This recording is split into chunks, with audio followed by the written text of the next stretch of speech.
신학과 주간 예배로 드리고 있습니다. 특송을 나눠줘요 엠프렌즈 했었는데요. 이 찬양을 이렇게 함께 옆에 보면서 기쁨과 또 아쉬움이 겹쳤습니다.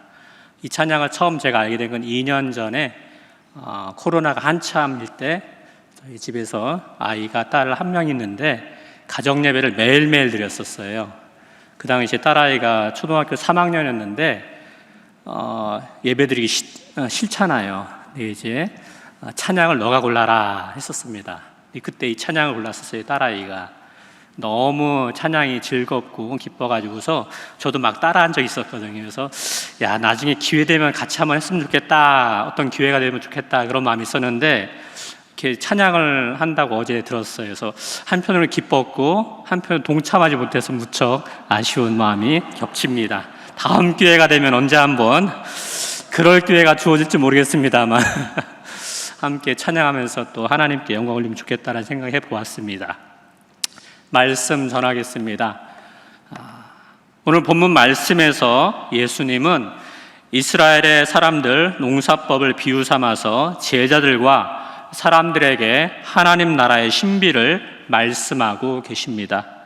옛날 그 당시에 팔레스타인 지방에서는요, 이스라엘에서 특별히 그 지방에서는 10월 말경이나 11월 초순에 첫 비가 내린다라고 하죠. 지금 이맘때인 것 같습니다. 이맘때나 아니면 11월 초순이라고 하는 것 같습니다.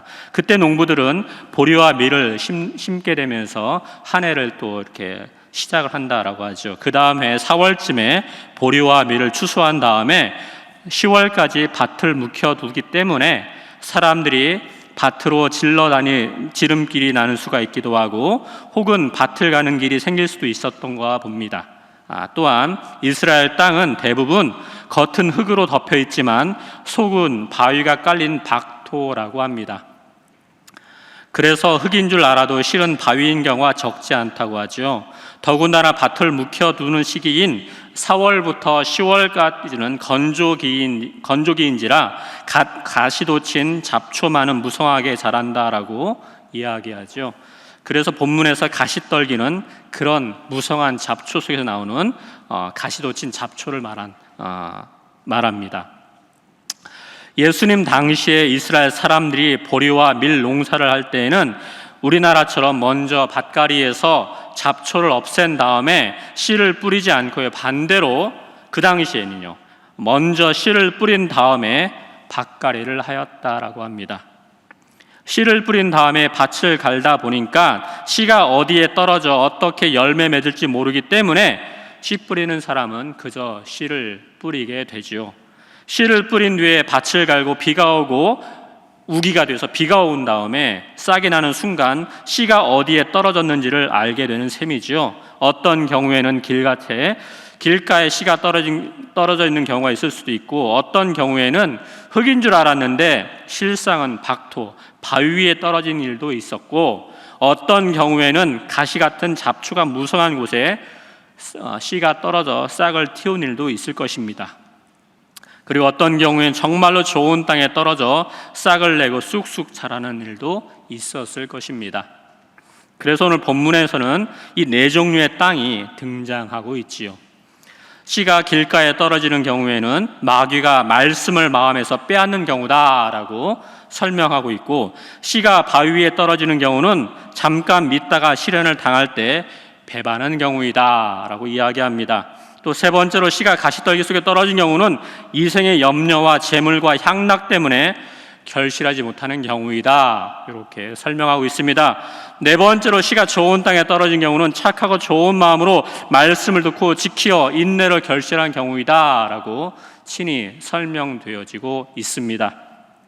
여러분, 예수님이 말씀하신 씨 뿌리는 자의 비유는 사람이 하나님의 말씀을 들을 때 서로 다른 반응을 나타내는데 네 종류의 마음 상태를 설명한 것으로 보통 이해하곤 합니다.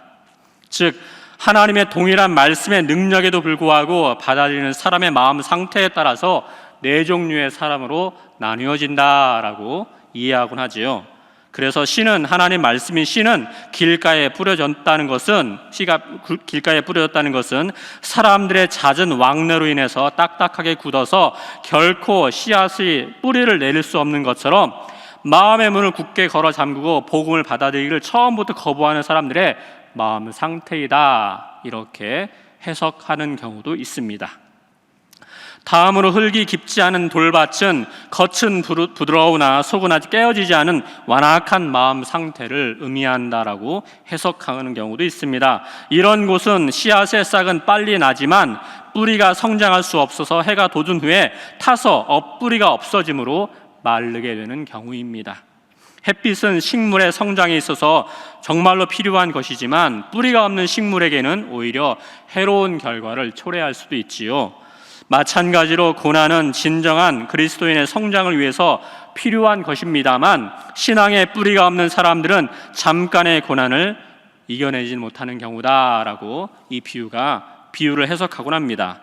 세 번째로 가시는요, 신앙의 장애가 되는 모든 것을 가리키는데 세상의 염려와 재리의 유혹으로 인해서 열매를 맺지 못하는 상태를 의미한다라고 해석하곤 합니다. 끝으로 좋은 땅은 진리를 사모하고 갈망하는 마음 상태를 말하며 인내로 결실한다는 것은 가시떨기밭과는 달리 세상의 염려나 재물의 유혹을 물리치고 승리하는 그런 신앙생활이다, 이렇게 해석하곤 합니다. 그런데 여러분, 이 비유를 들으면서 여러분 마음 가운데는 여러분 생각 가운데는 제일 먼저 무엇이 떠오르시는지요? 저는 이 비유를 처음, 또 신앙생활 초창기에 이 비유를 접할 때마다 이런 생각이 들곤 했었습니다. 나는 지금 정말로 좋은 밭인가? 내 마음은 말씀을 받아들일 만한 좋은 밭인가? 현재 내 마음 상태는 길가인가, 바위인가, 가시떨기인가, 좋은 밭인가? 내 마음을 잘 가꾸어야지, 말씀을 잘 받아들여야지, 이런 생각을 하곤 했었습니다. 혹시 이 자리에 앉아 계신 여러분 가운데에도 이런 생각을 하고 있는 분들이 계시는지요? 그런데 여러분, 이런 생각을 하는 순간에 어떤 마음이 드십니까? 저는 이런 마음이 들 때마다 이 비유 말씀이 제 마음을 찌르곤 했었습니다. 뿐만 아니라 제 마음을 무겁게 하는 말씀으로 오늘 본문 말씀이 다가오곤 했었습니다. 왜요? 내 마음의 상태는, 내 현재의 상태는 좋은 밭이 아니거든요. 항상 좋은 땅, 좋은 밭이 아니기 때문에 그러한 것입니다.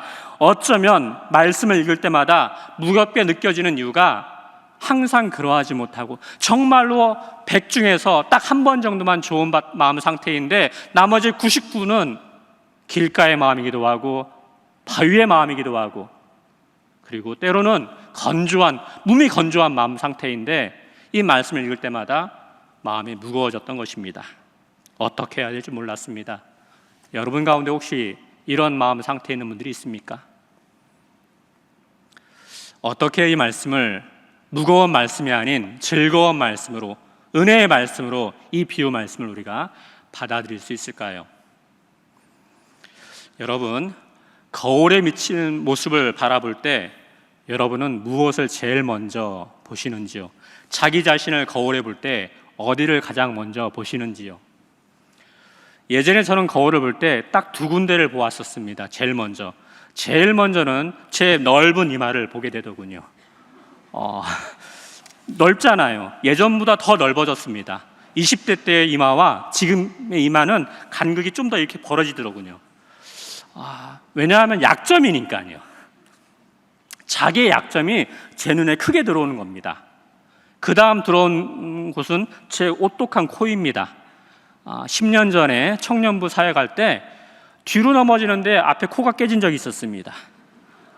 진짜로요. 수술했었습니다. 코가 약간 삐뚤어진 제 모습을 보면서 어떻게 하면 바로 세울까, 이런 생각을 하면서 거울을 보곤 합니다. 최근에는 하나 더 늘었습니다. 제 오른쪽 눈을 보고 있습니다. 오른쪽 눈이 원래 시력이 없어가지고서 점점 문제가 생기고 있는데 변색이 되는 걸 느꼈습니다. 그러면서 점점 어떻게 해야 될까 이런 생각을 하곤 합니다. 왜 그렇습니까? 거울을 볼 때마다 사람은 자기의 멋있는 모습보다는 자신의 약점, 부족한 모습을 먼저 보게 된다라는 이야기죠. 예쁘다는 생각, 멋있다는 생각보다는 이 약점을 어떻게 하면 감출 수 있을까, 이걸 먼저 생각한다라는 이야기입니다. 자기 자신에게는 후한 점수를 주지 못하는 경우입니다. 어떻게 하면 가릴 수 있을까 생각을 하게 된다는 이야기죠. 우리는요, 자신을 바라볼 때 나에게 없는 것, 부족한 것, 부정적인 것에 우리 생각과 우리의 마음을 먼저 빼앗기고 그것 때문에 때로는 낙심하기도 하고, 때로는 열등감에 빠지기도 하고, 때로는 스스로를 부정적으로 자신의 인생을 폄훼하기도 합니다. 95%의 긍정적인 모습에 기뻐하기보다는 5%의 부정적이고 조금은 부족한 것에 우리의 생각과 우리의 눈과 우리의 마음을 빼앗기곤 한다라는 이야기입니다. 다시 본문으로 돌아와서 생각해 볼 때예요. 씨 뿌린 자의 비유를 볼 때 여러분, 내 마음 상태를 본 순간, 내 마음 상태가 어디에 근접할까 여기에 초점을 맞추는 순간 대부분은 좋은 밭 아니다라는 이야기입니다. 여러분, 씨 뿌린 자의 비유는요, 사실 자기 자신을 반성하라고 주신 주님께서 가르치신 비유가 아닙니다. 내 마음이 지금은 가시덤불과 같은 상태이지만 옥토가 되도록 노력해야 하지 않은 그런 평면적인 차원의 비유 말씀이 아니다라는 이야기입니다. 그런 식으로 성경을 읽게 되면요, 성경 말씀은요, 복음의 말씀이 아니라 윤리 교과서로 전락하고 맙니다. 오늘 말씀의 핵심이 어디일까요? 저는 오늘 본문에서 두 가지 점을 말씀드리고 싶습니다. 첫 번째로는요, 오늘 본문의 핵심은요, 예수님 비유의 핵심인 씨앗에 있다라는 이야기입니다. 씨는 하나님의 말씀입니다. 우리의 관심은요, 땅, 밭, 마음, 우리 내면에 있습니다만 우리 주님의 관심은 씨앗에 있습니다. 우리가 우리 자신의 내면에 집중하다 보면은요, 긍정적인 면보다는 부정적인 면에 우리의 마음을 빼앗길 것입니다. 그러면 그 순간에 정죄의식과 죄의식이 우리 마음 가운데 자라게 되어 있습니다. 그러다 보면 죄책감에 빠져들게 되죠. 이 죄책감은요, 은혜를 은혜되게 못하게 합니다. 하나님이 하신 일을 의심하는 또 하나의 죄를 짓습니다. 어떤 죄요? 하나님이 나를 인정하시고 나를 사랑하시는데 그렇게 사랑하시는 나를 내 자신이 용납하지 못하고 인정하지 못하고 사랑하지 못한다라는 이야기입니다. 구원받았음을 의심하게 됩니다. 은혜 받았음을 의심하게 됩니다. 이건 나를 위해 그리스도께서 한 일을 깎아내리는 참으로 나쁜 죄입니다. 신앙인격과 자존감이 최저치로 떨어지게 됩니다. 결국에는요, 믿지 않는 자보다 더 못하게 될 수도 있습니다. 은혜 받다 낙심하고 어두운 표정으로 자신의 모습을 바라보면서 측임심 여기며 스스로를 낙심해하곤 합니다. C.S. 루이스가요, 스크루테이프 편지에서 이런 말을 하였습니다. 제가 읽어드리겠습니다. 너는, 악마의 조카를 말합니다. 너는 환자, 초신자를 말합니다. 초신자가 겸손의 진정한 목적을 보지 못하게 해야 한다. 겸손이란 내 재능의 가치를 내가 실제로 믿고 있는 수준보다 낮게 보려고 애쓰는 것이라는 생각을 마음속에 꼭꼭 박아 주거라. 우린 인간이 이렇게 불가능한 일을 해보려고 노력하는 사이에 끊임없이 저 자신만 생각하도록 붙들어둘 기회를 얻을 수 있지, 원수인 하나님은 인간이 나의 가치란 주제에 마음을 두지 않게 하려고 총력을 기울일 게다. 원수인 하나님은 아무리 죄 문제라 하더라도 초신자가 너무 깊이 천착하길 바라지 않지, 일단 회개하였으면 되도록 빨리 관심을 밖으로 돌릴수록 좋아한다고. 하나님께서는요, 은혜 받았으면, 회개했으면 자기 자신의 문제에 집중하지 말고 밖을 보라라고 요구하신다라는 거죠. 그런데 인간은 참으로 연약하게 자기 자신을 자꾸만 내면을 들여다보면서 스스로의 연약한 부분을 감싸면서 측은지심 여기면서 스스로의 우울감에 빠지곤 한다라는 이야기입니다. 여러분, 내 내면의 문제에 몰두하지 마십시오. 내 내면의 문제에 몰두하는 순간 바로 악마의 속삭임에 속아서 죄를 대우하게 되는 모습을 취하게 되는 것입니다. 여러분, 은혜 받으면서 멍에도 함께 키우지 마시기 바랍니다. 내 내면의 문제, 내 죄의 문제에 몰두하지 말고 우리 밖으로부터 주어지는 은혜의 선물에 집중할 수 있기를 바랍니다. 우리 밖으로부터 주어지는 것이 바로 무엇입니까? 말씀의 씨앗입니다. 좋은 밭이어야 말씀의 뿌리를 내리는 것이 아니라 말씀에 뿌려지는 곳이 바로 그 말씀에 뿌리 내리는 곳이 좋은 밭이 되는 것입니다. 그래야 내가 좋은 밭이 되면 먼저 되는 것이 아니라 말씀을 듣고 그 말씀을 붙잡으려고 집중하는 순간 내 내면이 바뀌는 거예요. 그 순간에 좋은 밭이 되는 겁니다. 말씀을 듣는 순간, 말씀을 붙잡는 순간 옥토로 변하는 거죠. 돌 같은 내 마음이, 길가와 같은 내 마음이, 가시떨기 같은 내 마음이 바뀌는 순간인 것입니다. 그래서 중요한 것은 항상 내 자신을 하나님 말씀에 노출시키며 그 말씀에 집중하는 모습이 우리 삶에 요구되어지는 것입니다. 두 번째로 오늘 말씀과 관련해 기억할 것은요, 이것입니다. 말씀이 뿌려질 때요, 그 성공률이 4분의 1밖에 되지 않았다는 점입니다. 무슨 말입니까? 주님께서도 말씀의 씨앗을 뿌리면서요 4분의 1 성공률만 생각했다라는 이야기입니다. 하물며 우리 인간들인 어떻겠습니까? 지금은 중간고사 기간입니다. 시험 보면서 과제하면서 우리 마음에 드는 생각은 이것이겠죠. 시험을 본다는 건 누구에게나 긴장과 때론 두려움의 순간입니다. 왜요? 스스로의 약점을 가장 잘 아는 사람은 다른 사람이 아니라 바로 자기 자신입니다. 본능적으로 알고 있습니다. 그러다 보니 어느 순간에 자신이 없어집니다. 시험만 자신 없는 게 아니라 앞으로의 인생길, 앞으로의 사역길에도 자신이 없는 게 우리의 모습이기도 합니다. 그러나 여러분, 그 순간에 기억할 사실은 이것 하나입니다. 주님도 씨를 뿌릴 때 4분의 1 성공률을 염두하고 씨를 뿌리셨다는 사실입니다. 여러분, 스스로에게 4분의 4라는 너무 완벽한 것을 기대하지 마시기 바랍니다. 완벽함, 일의 성공은요 우리 몫이 아닙니다. 그건 우리 주님의 영역입니다. 우리는 다만 씨를 뿌리는 것, 이것만이, 받은 씨앗을 받는 것, 이것만이 우리가 집중할 대목입니다. 사랑하는 장신 공동체 여러분, 특별히 주간 예배를 드리고 있는 우리 신학과 학우 여러분, 사역의 길을 준비하며 공부하는 동안, 그리고 학업을 하면서 우리가 오늘 본문 말씀에서 붙잡을 말씀이 딱 하나 있습니다. 바로 본문 12절로 15절에 반복해서 등장하는 표현이 있습니다. 말씀을 들은 자, 말씀을 들을 때, 이 단어입니다.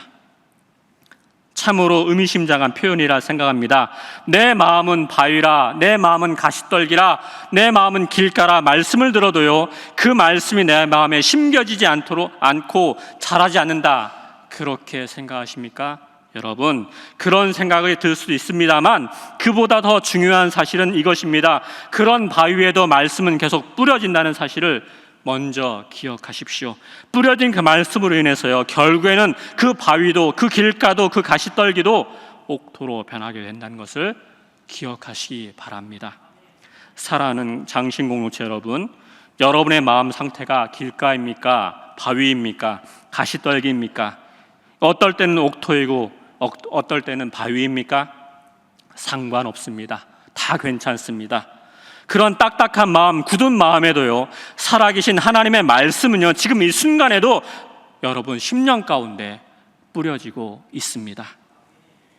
그래서 바위 같은 우리의 마음을 변화시켜서 옥토로 바꾸어 놓으실 것이 바로 능력 되시는 하나님 말씀의 힘입니다. 바라기는요 이 예배에 참여한 우리 모든 장신 공동체가요, 그리고 무엇보다도 주간 예배를 드리고 있는 우리 신학과 학우 여러분들이요, 이 시간 살아계신 하나님의 말씀의 능력을 모두 다 경험하는 놀라운 은혜가 있기를 진심으로 바랍니다. 예배 시간이 그래서 복된 것입니다. 왜요? 말씀을 들을 수 있으니까요. 의무적으로 참여하는 채플 여러분 싫으시죠? 관점을 바꾸시기 바랍니다. 하나님 말씀이 내 심령을 바꾸시겠구나.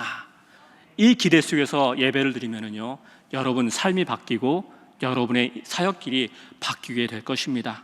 바라기는요, 우리 모두가 항상 매 순간에 말씀의 씨앗을 사모하고 그 말씀의 은혜를 받아들여서요, 여러분 심령이 변하여 여러분 인생이 옥토로 바뀌어지는 놀라운 하나님 말씀의 능력을 경험하는 복된 인생길 될 수 있기를 주님의 이름으로 축원드립니다. 기도하겠습니다. 하나님, 이 순간에도 생명의 말씀을 우리 심령에 뿌려주심에 감사드립니다. 우리 심령에 뿌려진 살아계신 하나님의 말씀을 통해 바위같이 딱딱히 굳은 우리의 마음과 영혼이 변화되어 옥토가 되는 은혜를 베풀어 주시옵소서. 내가 먼저 좋은 밭이 되어야 하지 않은 것이 아니라 먼저 말씀을 듣고 그 말씀을 붙잡으려고 집중하다 좋은 밭이 된 것임을 깨닫는 놀라운 은혜를 경험케 하여 주시옵고, 그리하여서 항상 우리 자신을 하나님 말씀에 노출시키고 그 말씀에 반응하는 우리 모두가 되게 하여 주시옵소서. 말씀으로 우리 가운데 역사하시는 하나님의 은혜를 경험하는 장신 공동체 신학과 학우들이 되게 하여 주시옵소서. 감사드리오며 예수님의 이름으로 기도드리옵나이다.